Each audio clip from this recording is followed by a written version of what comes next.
Sementara itu, usai menjalani pemeriksaan di Rumah Sakit Banyoran, Kabupaten Bantaeng, ketiga jenazah kemudian dikembalikan ke pihak keluarga untuk dimakamkan. Sejumlah kerabat korban turut mengantar jenazah korban ke pemakaman umum Ereng-Ereng, Kabupaten Bantaeng, Sulawesi Selatan. Menurut sejumlah warga, salah satu korban merupakan ketua RT yang dikenal ramah dan bertanggung jawab. Sementara pelaku diketahui tidak pernah melakukan tindakan kejahatan, bahkan tak pernah mengamuk. Kalau selama ini kami atas nama pemerintah tidak pernah terjadi bahwa sebelum-sebelumnya itu mengamuk apa tidak, ya, memukuli orang tuanya atau keluarganya atau orang lain tidak pernah. Jadi Akmal ini dikenal sebagai orangnya seperti apa?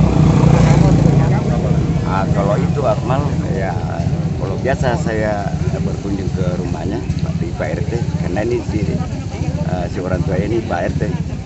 Kalau saya berkunjung ke rumahnya silaturahim, beliau ya, yang si pelaku ini, yang diduga pelaku ini, yang membuka pintu saya, panggil saya masuk. Setelah itu beliau duduk, yang duduk di tempat tidurnya, tidak ada tanda-tanda bahwa mengamuk apa.